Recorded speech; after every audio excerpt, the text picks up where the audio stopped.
3조 원까지 떨어진 한국 가상자산 1거래 대금 이런 기사가 떴었는데요.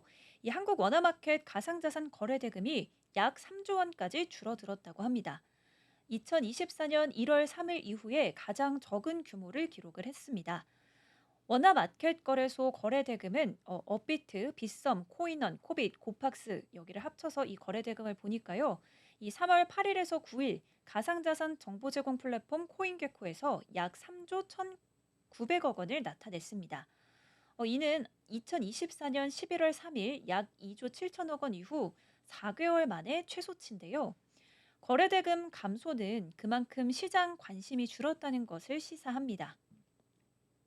도널드 트럼프 미국 대통령의 관세 쇼크로 비트코인 등 주요 가상자산의 가격이 하락하면서 거래대금에도 영향을 준 것으로 파악하고 있는데요. 거래대금은 3월 2일에서 3일 트럼프 대통령의 전략 비축 자산 발표로 약 16조 4천억 원까지 치솟으면서 한 달 만에 최고치를 기록한 바가 있습니다. 그러나 이후 전략자산 비축에 대한 시장 실망과 고율 관세 우려로 시장이 침체하면서 거래대금도 함께 줄어든 것으로 보입니다.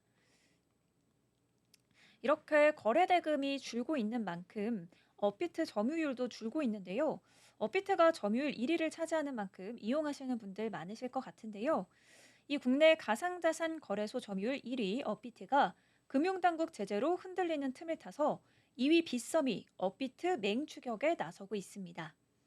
당국 제재 리스크로 업비트에서 이탈한 이용자들을 빗썸으로 포섭하겠다는 전략으로 풀이가 되는데요.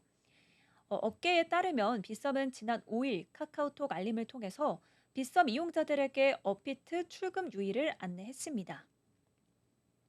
빗썸은 금융정보분석원이 미신고 가상자산 사업자와의 거래 및 고객 확인 의무 위반 등의 혐의로 업비트에 대해 3개월간의 제재를 통보했다면서 업비트로 출금할 경우 입금 처리가 되지 않거나 업비트에서 빗썸으로 출금할 경우 출금이 되지 않을 수 있으니 주의하라 이렇게 경고 메시지를 보냈었는데요.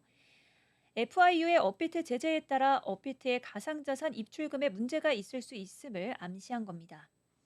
앞서 지난달 25일에 FIU는 업비트 운영사 두나무에 신규 고객의 가상자산 이전을 금지하는 영업 일부 정지 3개월, 이서구 두나무 대표 문책 경고, 준법 감시 면직 등 직원 9명의 신분 제재 조치를 내렸습니다.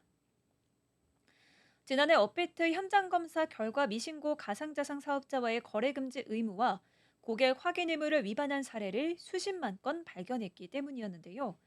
이번 입출금 유의 안내를 두고 일각에선 빗썸이 업비트 제재 내용을 과장해 알리면서 업비트 저격에 나선 것 아니냐 이런 이야기도 나오고 있습니다. 빗썸이 안내 메시지에 업비트의 입출금 정지가 신규 이용자들에게만 국한된 조치라는 내용을 생략했기 때문인데요. 시장 점유율 1위 탈환을 노리는 빗썸이 업비트 제재를 기회로 삼아 보다 공격적인 홍보 마케팅을 펼치고 있다는 분석으로 보입니다. 이어 빗썸은 지난 6일에 업비트 유동성을 추월했다는 소식을 대대적으로 알리면서 저격을 이어가고 있습니다. 빗썸에 따르면 데이터 제공업체 카이코 기준 지난달 2일부터 지난 1일까지 유동성 지표인 호가 잔량에서 빗썸은 업비트를 제치고 국내 거래소 1위에 올랐었습니다. 보도자료에선 이 업비트를 A사로 익명 표기를 했지만 업비트라는 점을 쉽게 특정할 수 있도록 했는데요. 이에 업계에서는 올해 법인 가상자산 거래 허용을 앞두고 거세진 업비트 빗썸 간 신경전에 당국 제재가 기름을 부었다는 분석이 제기되고 있습니다.